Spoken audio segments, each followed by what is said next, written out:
دیکھیں تو آلموسٹ سبھی جانتے ہیں کہ اس سارے معاملے میں میں بہت زیادہ اندر کی چیزیں جانتا ہوں. میں آپ کو ابھی بھی بتا رہا ہوں کہ کیونکہ انویسٹیگیشن جاری ہیں تو مجھے میرے خیال سے بہت ساری چیزوں پہ کامنٹ نہیں کرنا چاہیے. لیکن آنے والے دن جو ہیں وہ پاکستان کرکٹ کو اور زیادہ جو ہے وہ بحران تو نہیں کہوں گا لیکن شوق میں مبتلا کر دیں گے کہ کیا کیا ہو رہا تھا جو اب تک کی ہمیں اطلاعات ہیں. دیکھیں آگے جا کے کیا معاملات ہوتے ہیں. اس کیس میں یہ تھا کہ دو فریق تھے. ایک فریق ٹی وی پہ بیٹھ کے مسلسل الزام لگا رہا تھا یا اپنا فیس سیونگ کر رہا تھا. دوسرا فریق جو ہے وہ کیونکہ انویسٹیگیٹ کر رہا تھا تو وہ اتنے زیادہ بیانات نہیں دے رہا تھا. تو میرے خیال سے جب ان کو لگا کہ اب پانی سر سے گزرنے لگ گیا ہے تو انہوں نے یہ فیصلہ کیا کہ اس استعفے کو قبول کر لیا جائے. یہ ان دونوں کے درمیان کی معاملہ تھا جو مجھے لگتا ہے, might be I am wrong. تو میرے خیال سے اگر کرکٹ بورڈ کا کوئی بندہ ہو تو وہ اس میں زیادہ بہتر بتا سکتا ہے. بٹ یہ میں آپ کو بڑی شیورٹی سے بتا رہا ہوں کہ آنے والے دنوں میں پاکستان کرکٹ کو بہت ساری ایسی خبریں سننے کو ملیں گی جس سے یقینی طور پہ شائقین سر پکڑ کے بیٹھیں گے. کامران اس پہ کیا سوچتے ہیں آپ؟ میں نے جو بات سنی ہے انزی بھائی کی بھی, جو پہلا انٹرویو دوسرا انٹرویو بھی, جو وہ بلیک میل کرنے کی بات کر رہے ہیں, پلیئرز کو بلیک میل کیا جا رہا تھا, بورڈز کو بلیک میل کیا جا رہا تھا. انزی بھائی کا وہی ایک تھا کہ میڈیا میں آ کے یہ کلیئرٹی دیں کہ میری طرف سے ایسی کوئی بات نہیں ہے, نہ میں نے کسی کو فورس کیا, نہ میں نے کسی کو کنونس کیا. جو میں نے کام کیا, جو پی سی بی نے میرے ذمہ لگایا سینٹر کانٹریکٹ, وہ کام کیا.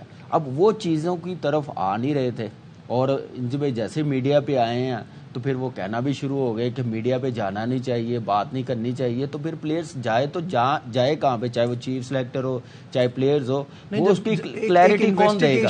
چل رہی ہے نا ابھی تو, لیکن وہ نہیں, میں وہ نہیں کہہ رہا, میں صرف وہ یہ کہہ رہا ہوں جو انجی بھائی کے الفاظ ہیں کہ وہ کہہ رہے ہیں کہ پلیئرز کو بلیک میل جو کیا جا رہا, بورڈ کو بلیک میل کیا جا رہا ہے, یہ سینٹر کانٹریکٹ مانے نہیں تو ٹیم نہیں جائیں گی, ایسے ہی کہہ رہے ہیں نا, میں اگر غلط نہیں آپ جو وہ یہ کہنا چاہ رہے ہیں کہ انزی بھائی کے ٹی وی پہ آنے کا مقصد یہ تھا کہ وہ اپنا پوائنٹ کلیریفائی کریں کہ جو بات ہو رہی ہے میں ان کے متعلق میں وہ کمپنی کے ساتھ جو معاملات وہ نہیں. جی میں پلیئرز کی بات کر رہا ہوں, اگر آپ مجھے یاد ہے میں اس میں کوئکلی کرتا ہوں. سینٹرل کانٹریکٹ کا یہ ایشو تھا کہ پلیئرز نے کہہ دیا تھا کہ ہمیں جو ہے یہ اتنا اماؤنٹ چاہیے اور آئی سی سی کا جو ارننگ ہے اس میں سے اتنا حصہ چاہیے, ٹھیک ہے, یہ تو شیئر چاہیے, سب کو پتہ ہے.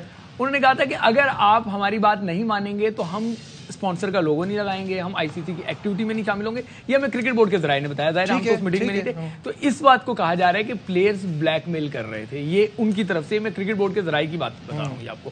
تو اب آگے کامران جو بات نہیں, تو وہ یہی انجی بھائی کے متعلق بات چل رہی تھی نا, یہ وہ ان کے کہنے کا مطلب, وہ کہہ رہے ہیں کہ ان کے کہنے کا پوائنٹ یہ ہے کہ انضمام الحق ٹی وی پہ اس لیے آئے کہ وہ اپنی کلیئرٹی دینا چاہتے ہیں, بورڈ سامنے آئے, کلیئرٹی دیں, کوئی اسٹیٹمنٹ دیں, میں بورڈ کے انڈر ہوں, کانٹریکٹ کیا ہوا ہے, کوئی بات کرے. دیکھیں اب تو یہ چیز چل رہی ہے, آئی تھنک اس پہ زیادہ کمنٹ میں کروں گا نہیں, کیونکہ میرے خیال میں بس ایک چیز ہونی چاہیے تھی, یہ ورلڈ کپ کے بعد ہونا چاہیے تھا.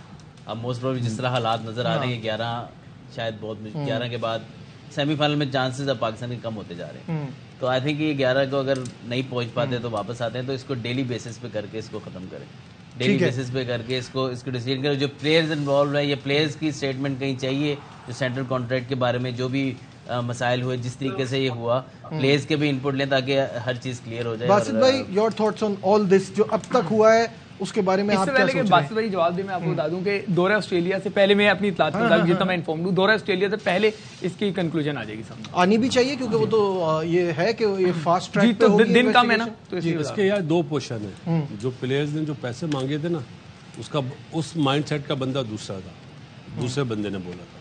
جو کمپنی اور انضمام والی بات ہے وہ اب انہوں نے رات کو ایکسیپٹ تو کر لیا ہے, لیکن آفٹر ورلڈ کپ مجھے ایسا لگتا ہے ریوولٹ ہوگا, اور ریوولٹ ہوگا چیئرمین کے اگینسٹ. چیئرمین کے اگینسٹ, جی ٹھیک ہے.